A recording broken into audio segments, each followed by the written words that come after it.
Hey guys, Jay here. Welcome to Models and Memories, Episode 6, Return to the Paint. Models and Memories is a show about nothing filmed in front of a live studio audience.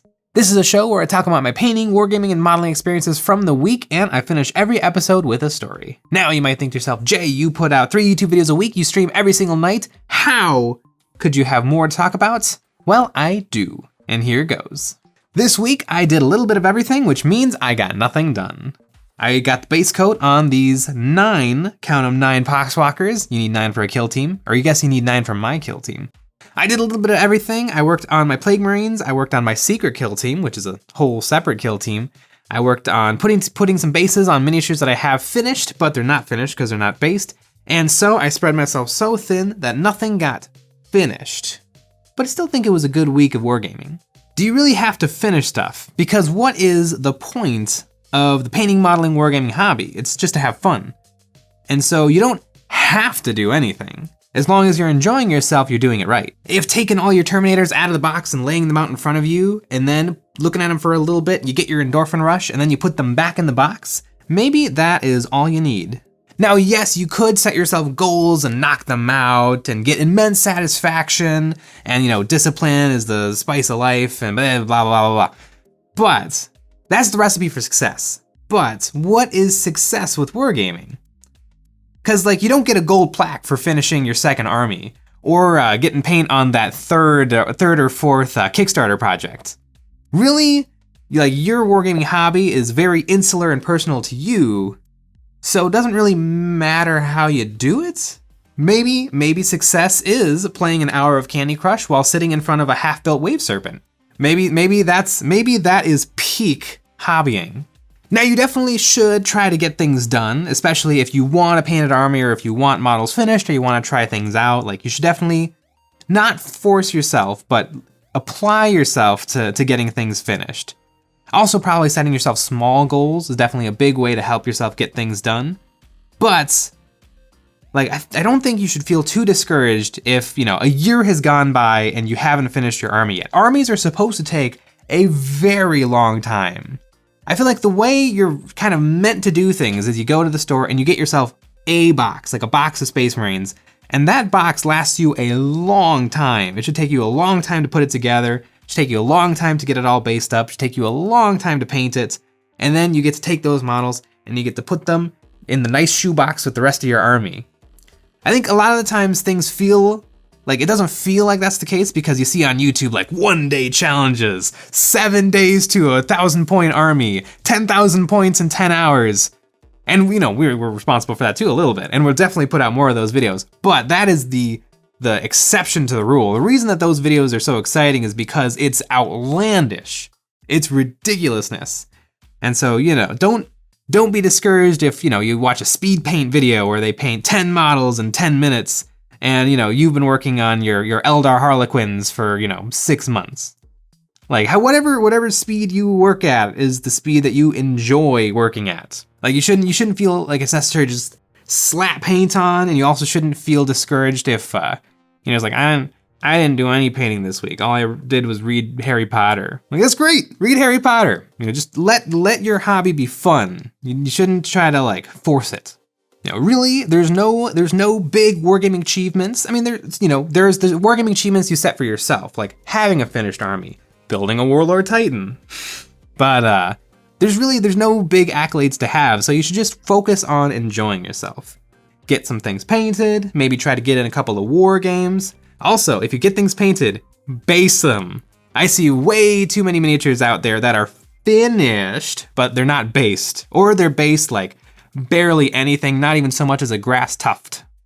So, what channel do you think you're watching? Base your miniatures, Kevin. So with these Plague Marines I based this week, if you saw the Wednesday video, Plague Marines and burps and drinking or whatever it was, then you'll know exactly how I'm painting these guys up. I am just slobbering on paint. The base coat was done with these guys, and the base coat only took probably 45 minutes. And now it's time to highlight everything up to perfection. Also, these Poxwalkers are really fun. They're super, super cute. I got a great deal on these guys off of eBay. I think I paid $2 a mini, which for Games Workshop is phenomenal. You don't get deals like that every day. That's what all other companies charge. Maybe this upcoming week, I'll really get my nose to the grindstone and just finish painting them all up. Or maybe I'll watch an entire season of Star Trek TNG.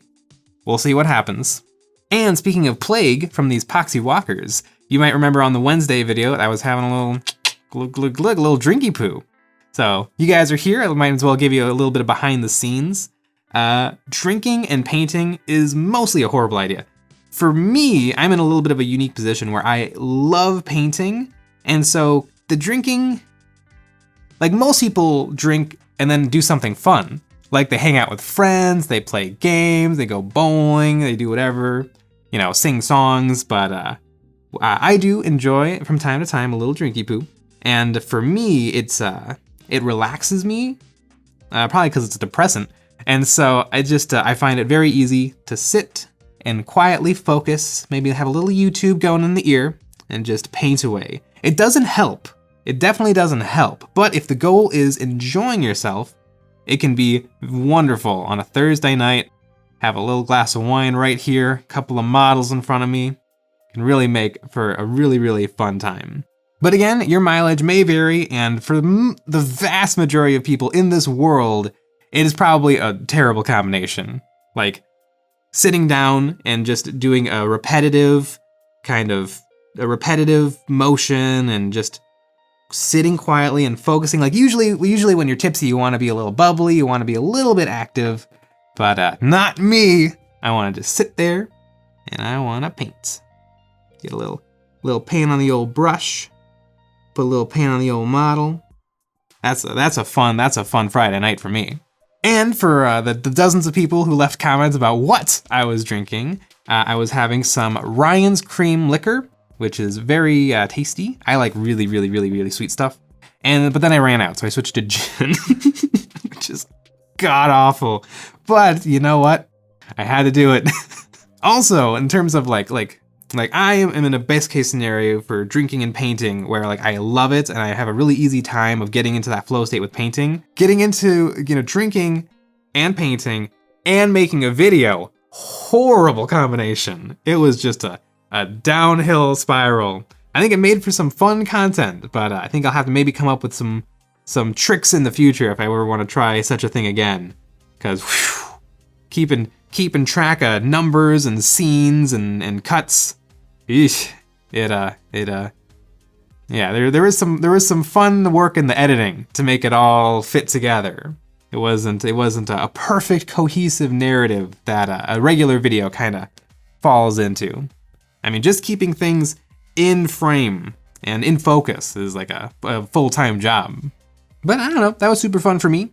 I hope it was fun to watch. It seems like people are enjoying the video, but I definitely enjoyed making it. And that was actually a really fun experience for me because that model was probably definitely the best thing I've ever painted on camera. When the channel first started up again, we were putting out some how to paint videos that were kind of like standard, like how to paint an orc boy, how to paint a space marine, and like those paint jobs were good. But like this was a paint job where I'm like, this model is one of the best models I've ever painted, and it was painted on camera for the audience. And I think that is really cool. And it really kind of lets me know in the future that I can really kind of push things and I can try things out for the first time on camera if I'm drunk. No, it allows me to try things out for the first time on camera and not be like terrified of screwing it all up or that it'll take too long or that I just won't be able to make it work. Like, if it gets painted, it can be turned into a video. And so that's my takeaway from the video. And a little models in memory bookkeeping. Last week, we talked about this duck, and I asked the audience for names, and it has been decided. Drum roll, please. His name is Nickel Quack. Nickel Quack, that's so great. There was a lot of good names, but I think Nickel Quack is the perfect name for this duck, especially since that Nickelback joke. I don't think I could name a single Nickelback song. That was just a joke. But I love that so many people in the comments took it and ran with it, and that means that this duck is now called Nickel Quack. But that'll probably do it to round out this week of what on earth I have been up to, and so now it's time for that story. Now every episode I finish off talking about a story about one of the lovely things behind me, the objects that fill up my YouTube set. because for me and my collecting brain, I find that objects hold on to the memories that are associated with them, the memories that were there when they were being built, constructed, or found. And so this week, I will talk about this sculpture. Now, I would be amazed if someone out there recognized this, although it is possible. So in school, in college, I studied costume design, but in some weird twist of fate, I found myself in the beginner's architecture course in the architecture school. Like I had to meet with like the faculty and like, give my little spiel about why I should be allowed to do this.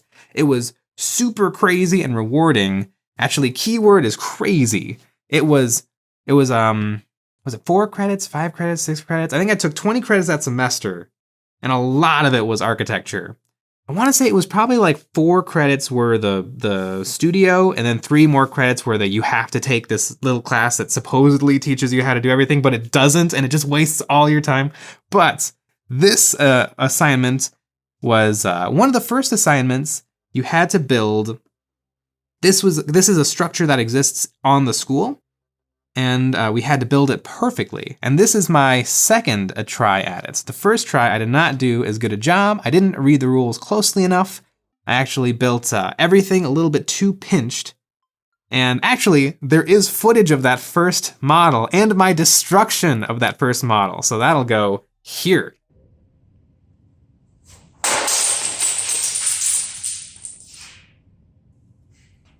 But really, the thing about this architecture class was I should not have been in it. It was so beyond like anything I had ever worked on. I am a bad student. Like I don't retain information well. I don't pay attention. I don't follow instructions. I occasionally do my homework. Like all signs should have pointed to I should not have taken this class. But you know what? I did it. It reminded me a lot of like exercise. Like I used to box. And that like pushing yourself to your physical limit and then like pushing past it, you kind of grow and learn. And that is exactly what happened in this architecture class. It was bananas. Every assignment took like 80 hours. I stayed late at the school every single day. Like the greatest moment of my entire week was on Friday nights. I would leave the school at like 9 o'clock and go home and have dinner and then go to bed. Like that was the highlight of my week. But I did it. I actually aced this class so hard. This is a class with 100 other students in it, all trying to be architects, and I'm not. It was really fun, actually. This was not the final project. This is like the first project. This is like the lamest project we did. And it looks pretty cool. But on the last assignment, we had to build an entire building. It was an architecture class. We had to build an entire building, and my building was so good. My drafts were so cool. My plotting was so perfect that I actually got the award, the nomination for you get to take your architecture thing and show it off to real people. It was, yeah, I beat out people who wanted to be architects their whole lives. And it was really, really fun. But it taught me a lot because, you probably heard it a little earlier. I tend to be a little down on myself, but I really do struggle often with like following the rules and doing a good job and being a student. And the fact that I was able to take on, a crazy amount of credits for architecture and ace it was really, really important to me, and it really taught me a lot about myself and what I can accomplish if I just try really, really, really hard. And so I have kept this model. I also think it looks pretty cool. It has the point of this project was to teach you all the little things you're supposed to be doing. Laser cutting, cutting and gluing, 3D printing. And so it's all represented in this sculpture. And so I have kept it to remind myself of the craziness of architecture school, and I don't want to do architecture ever again. But it was a fun class. Maybe it can be terrain. So those are the memories associated with this sculpture. It actually fell off the shelf a few weeks ago and I had to rebuild it. If it breaks again, I'll probably just toss it. But it is a really cool sculpture and I really, really like it. And that will do it for the story for this episode of Models and Memories Weekly. If you enjoy this series and you enjoy supporting us, the best way to support us is by becoming a member of our Patreon. You get access to behind the scenes, song parodies, voting on what models I paint live here on YouTube, and extra live streams every single week, so you better head on over there and become a EOB patron. But that'll wrap up this episode of Models and Memories Weekly. This is the 6th episode. There are 6 of these somehow, and there's enough back there to keep this series running a little longer. I hope you guys had a good time, and it's time to show off what the EOB Complete community has been up to this week. We put out a challenge to our community to send us before and after photos of their recently finished models to be immortalized in our videos. If you want to join in the fun, you can submit a before and after photo of your painted mini to our Discord server, which you can find in the description below, or you can post it to Instagram with the hashtag EOBComplete. Without further ado, let's look at and get inspired by what the folks have finished this week. A Primaris Captain in Gravis Armor by Trent, a Primaris Librarian by Ryan Y, Alt Malian Crew by Lavania Andronicus, Some Tau by Highwall, a Chonky Boy by The Happy Heretic, a Dragon by Decimation, some Gellerpox Infected by Tekomuto, a Warhound Titan by G-Force Member 45, a Commonwealth Fleet from Dystopian Wars by N. Stefan H, a Saurus Warrior by Disco, some Tau by Njord 42, an Invictor Tactical Warsuit by Yogpaz, a Primaris Ancient by Boba Fett IG-88, Muckus Matheson from Malifaux by Walrus, an Elf Knight by Andy Crimson, an Elf Cyclops by Stinky Pete, some Tau by Shark, a Chaos Fella by ARL2D2, an Undead Knight by Red Camp 144, Woody the Gundam by Lookout Science, Murathi by Villigamins, a Necron Overlord by Gramonis, a Redemptor Dreadnought by Guy Man Hype, an Armiger Warglaive by Xanarax, some shipping containers by Fist and Stone, a Skaven Warlock by Therapstis, a Princept by Obscuro, and a Soldier by Shadow Nomad. Congratulations to everyone for a job well done. It's no small feat to get paint on minis, and you all should feel really proud. Nothing gets the hobby juices flowing like finishing a project, and we all thank you for sharing your work, motivating us and the hobby community to paint our plastic. Thanks for sharing.